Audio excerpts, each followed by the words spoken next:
Hello guys, Eli Tenu में आपका स्वागत है। कैसे हैं आप सब लोग? आशा है आप सब लोग ठीक होंगे। तो आज आपने, जैसा कि थंबनेल से आपको पता चल गया होगा कि हम बांके बिहारी जी की कृपा के बारे में आज बात करने वाले हैं। तो ये कोई, फर्स्ट ऑफ ऑल, ये कोई स्क्रिप्टेड वीडियो नहीं है। ये बांके बिहारी जी की कृपा जो मेरी जिंदगी में मेरे ऊपर हुई, उसका एक जीता जागता उदाहरण है। आप भी सुनकर शायद शॉक हो जाएंगे। तो मोस्टली लोग बोलते हैं कि मैं मेकअप क्यों नहीं पहनती हूँ। हाँ, मैं मेकअप नहीं पहनती हूँ। This is my bare skin. Okay, there is no makeup.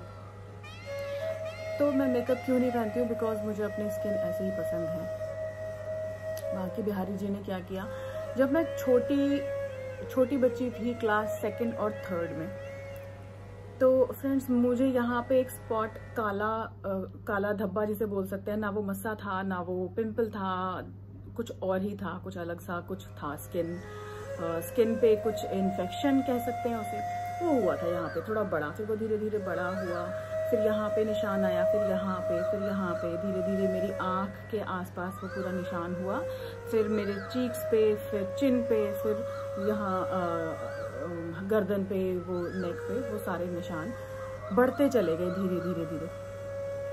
मेरे पेरेंट्स ने, जो कि हर मिडिल क्लास पेरेंट्स चाहते हैं कि बेटी है तो बेटी को कोई ऐसा वाला इशू नहीं होना चाहिए, खास करके स्किन से रिलेटेड, किसी भी बच्चे को, बेटी बेटा, राइट। तो उन्होंने काफ़ी ट्रीटमेंट करवाया, हम काफ़ी हॉस्पिटल्स में घूमे। शायद ही कोई ऐसा ट्रीटमेंट बचा होगा जो मैंने नहीं लिया। मैंने पूरे 9 साल, जी हाँ 9 साल मैंने अपना ट्रीटमेंट करवाया, होम्योपैथिक, एलोपैथिक, आयुर्वेदिक।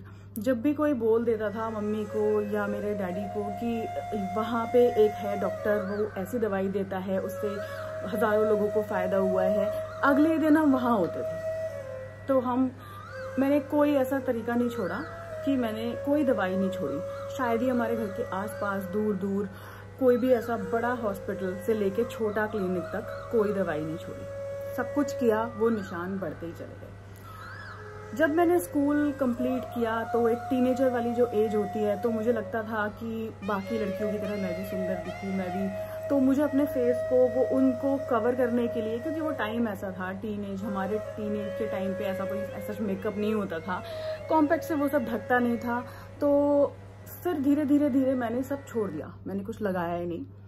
मम्मी की फ्रेंड्स आते थे तो वो लोग बोलते थे कि ये तो बहुत, मुझे वो लाइन आज भी याद है और आज भी मेरे कानों में एज इट इज गूंजती है, चेहरा खराब हो गया, चेहरा तो एकदम ही खराब हो गया, चेहरे को क्या हो गया, इसको कुछ करवाओ, ये तो बहुत बेकार लगता है, ऐसे। तो वो लाइंस मुझे बहुत हर्ट करती थी, बट धीरे धीरे उसकी भी आदत पड़ गई। फिर आया कॉलेज का टाइम, फ्रेंड्स अच्छे मिले, उन्होंने कभी बुली नहीं किया इस चीज के ऊपर, बट जो खुद के अंदर था वो निकल नहीं पा रहा था। एक दिन बांके बिहारी जी की कृपा हुई, मेरे घर पे मेरे डैड के फ्रेंड आए। अंकल ने बोला कि ये क्या हुआ फेस पे। एज यूजुअल जैसे कोई भी आता था, उसका फर्स्ट क्वेश्चन यही होता था मुझे देख के। तो मैं जनरली अनसुना कर देती थी, मम्मी डैडी जवाब देते थे उसका। तो उन्होंने जवाब दिया कि अरे ये कुछ हो गया था इसको बचपन में, ये जा ही नहीं रहा, इसका काफी ट्रीटमेंट करवा लिया ये। अच्छा हाँ, उससे पहले एक चीज हुई थी कि एक बार हम हॉस्पिटल गए थे, उन्होंने 100% गारंटी दी थी कि ये चला जाएगा। उन्होंने क्या किया, उन्होंने कुछ एसिड सा लेके, तो पता नहीं क्या लिया था उन्होंने, मेरे फेस पे लगाया और उससे इतनी जलन हुई, मुझे ऐसा लगा जैसे तेजाब से जला दिया हो, और लिटरली वो तेजाब ही था कुछ। तो उन्होंने बोला कि धूप में नहीं जाना, बहुत सारे चीजें बताई उन्होंने, मैंने सब कुछ किया, बट वो निशान नहीं गए, और उतना दर्द मुझे कभी नहीं हुआ अपने किसी भी ट्रीटमेंट में। That was the most painful treatment. Okay, उसके बाद वो अंकल आए, उन अंकल ने बोला कि ठीक है मैं एक दवाई देता हूँ, उससे ठीक हो जाएगा। होम्योपैथिक जानते थे वो अंकल, ये मुझे पता था, बट होम्योपैथिक तो मैं काफी टाइम से 4-5-6 सालों से होम्योपैथिक की दवाइयाँ ले रही थी, क्योंकि वो नुकसान नहीं पहुंचाती बॉडी को, एज पर माई पेरेंट्स। तो मैं वो ले रही थी। उन्होंने मुझे एक दवाई दी शीशी में, उन्होंने बोला कैसे लेनी है पता है ना? मैंने बोला हाँ अंकल, मैंने होम्योपैथी में कोर्स कर रखा है, मैंने बहुत दवाइयां खाई। उन्होंने बोला ना बेटा ऐसे नहीं खानी। उन्होंने इस दवाई को जब पानी में डालो, पहले 5 बार बोलो, जब बांके बिहारी जी की जय, बांके बिहारी जी की जय, बांके बिहारी जी की जय, बांके बिहारी जी की जय, बांके बिहारी जी की जय, और फिर इसे 10 ड्रॉप पानी में डाल के पी जाओ। ठीक है। मैंने पहले दिन वो दवाई खाई, दूसरे दिन वो दवाई खाई, तीसरे दिन वो दवाई खाई, चौथे दिन मेरे फेस पे रिएक्शन दिखने लग गया। वो सारे स्पॉट्स जो थे वो रेड हो गए, वो इतने रेड हो गए कि मेरा फेस फिर से जलने लगा। जैसे वो पहले हॉस्पिटल में मुझे फेस पे जलन हुई थी, तो मुझे लगा ये भी कुछ एसिड ही है जो अंदर जाके मुझे परेशान कर रहा है और मेरे स्किन को फिर से बहुत ज्यादा बेकार कर देगा। 5वां दिन, 6वां दिन और 7वां दिन, 7 दिन मैंने वो लगातार दवाई खाई।